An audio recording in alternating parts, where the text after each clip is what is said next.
Oui, exactement. C'est la route qui fait la séparation entre d'un côté un centre commercial où ils se sont donné rendez-vous il y a à peu près 1 heure. Ils étaient calmes, ils étaient rassemblés sur ce parking en train de s'organiser. Les forces de l'ordre étaient autour d'eux.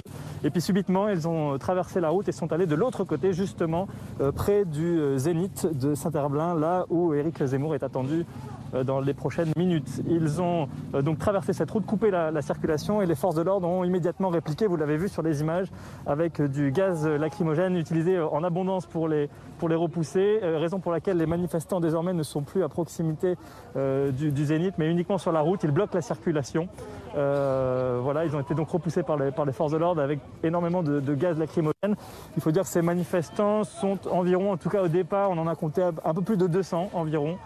Ça a peut-être augmenté depuis et désormais ils bloquent donc cette route avec une forte présence policière également à signaler de deux côtés qui désormais bloquent la circulation afin que les voitures ne se retrouvent pas ici sur cet axe entre le centre commercial et le Zénith de Nantes.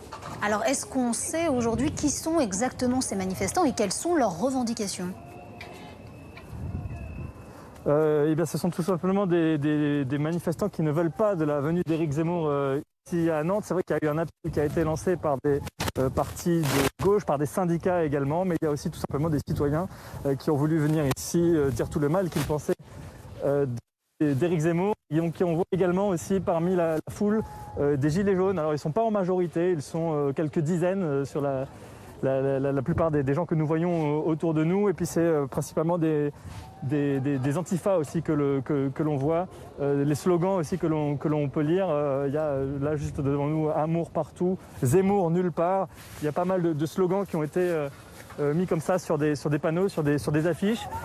On peut le rappeler également que depuis quelques jours dans la ville de Nantes, il y avait cette affiche avec une cible sur le front d'Éric Zemmour qui est appelé justement à cette manifestation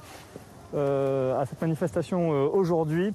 Cette affiche qui n'a pas vraiment été revendiquée. Il y a le média Nantes Révolté qui l'a beaucoup partagé sur les réseaux sociaux. Eux estimaient que c'était une réponse avec Éric Zemmour lors du salon de l'armement il y a une semaine désormais, lorsque Éric Zemmour avait braqué une arme sur des journalistes. Ils estimaient que c'était une réponse humoristique à ça. On peut l'interpréter de différentes façons. En tout cas, c'est avec cette affiche que le rassemblement d'aujourd'hui a été lancé avec, je vous le disais, un peu plus de 200 personnes, peut-être même 300 présentes cet après-midi à proximité du Zénith de Nantes.